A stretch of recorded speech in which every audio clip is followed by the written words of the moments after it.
Turkish রেস্টুরেন্টে গিয়ে এই ফিশ প্লেটার অর্ডার করেছিলাম, কিন্তু স্বাদ আমাকে সত্যিই চমকে দিয়েছে। আসসালামু আলাইকুম। আজকে আমি চলে এসেছি একটা সুন্দর টার্কিশ রেস্টুরেন্টে। অনেকদিন ধরেই ভাবছিলাম এখানে এসে তাদের জনপ্রিয় খাবারগুলো ট্রাই করব। তাই আজকে অর্ডার করেছি একটি ফিশ প্লেটার এবং মকটেল। কিন্তু প্রশ্ন হলো, দাম অনুযায়ী খাবারের স্বাদ কি সত্যিই ভালো নাকি শুধু দেখতে সুন্দর? চলুন পুরো অভিজ্ঞতাটা আপনাদের সঙ্গে শেয়ার করি। প্রথমে যদি রেস্টুরেন্টের পরিবেশের কথা বলি, ঢুকে একটা প্রিমিয়াম এবং আরামদায়ক ফিলিং পেলাম। ইন্টেরিয়র ডিজাইনটা ছিল খুবই সুন্দর, লাইটিং ও পরিবেশ আকর্ষণীয়। যারা পরিবার নিয়ে বা বন্ধুদের সঙ্গে সময় কাটাতে পছন্দ করেন তাদের জন্য এই ধরনের পরিবেশ সত্যিই ভালো লাগবে। ছবি তোলা কিংবা ভিডিও করার জন্য লোকেশনটা বেশ সুন্দর। খাবার আসার অপেক্ষায় থাকতে থাকতে চারপাশটা দেখে আমার ভালো লাগছিল। প্রথমে আমার টেবিলে আসে মকটেল।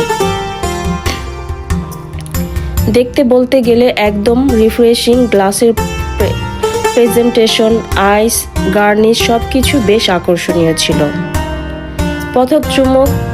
প্রথম চুমুক দেওয়ার পর যেটা অনুভব করলাম সেটা হলো এর ফ্রেশ ফ্লেভার। মিষ্টি আর টক স্বাদের মধ্যে একটা সুন্দর ব্যালেন্স ছিল। অতিরিক্ত মিষ্টি না, আবার একেবারে ফ্ল্যাটও না। গরম দিনের জন্য কিংবা খাবারের সঙ্গে একটা রিফ্রেশিং ড্রিঙ্ক হিসেবে এটা আমার কাছে বেশ ভালো লেগেছে। আমি ব্যক্তিগতভাবে এই মকটেলটাকে 10-এর মধ্যে 10.5 দিব।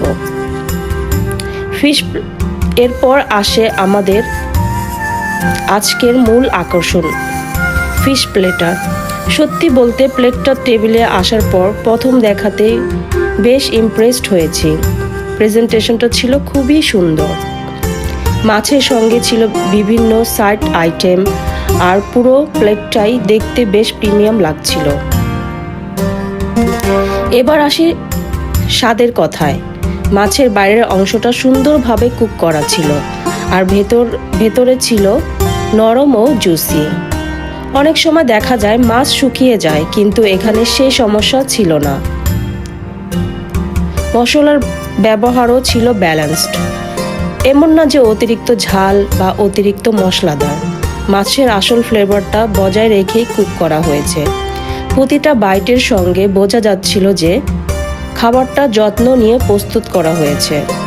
আর যদি মকটেলের সঙ্গে ফিশ প্লেটার কম্বিনেশনটা বিচার করি, তাহলে দুটো একসঙ্গে বেশ ভালো ম্যাচ করেছে।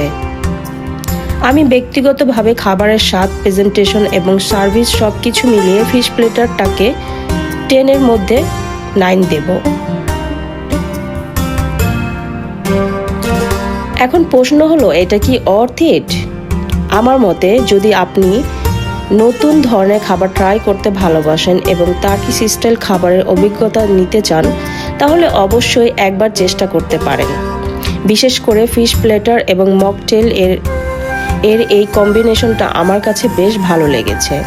তবে সবার স্বাদ আলাদা, তাই আপনার অভিজ্ঞতা আমার থেকে ভিন্নও হতে পারে। তো বন্ধুরা, আজকের টার্কিশ রেস্টুরেন্ট ফুড রিভিউ এখানেই শেষ। ভিডিওটি যদি ভালো লেগে থাকে তাহলে অবশ্যই একটা লাইক দিন, কমেন্ট করে জানান আপনার প্রিয় মাছের খাবার কোনটা। আর আপনারা কি টার্কিশ রেস্টুরেন্টের খাবার আগে কখনো ট্রাই করেছেন? করলে অভিজ্ঞতা কেমন ছিল সেটাও কমেন্টে লিখে জানান। ভিডিওটি আপনার বন্ধুদের সঙ্গে শেয়ার করতে ভুলবেন না। আবার দেখা হবে নতুন কোনো খাবারের রিভিউ নিয়ে। আল্লাহ হাফেজ।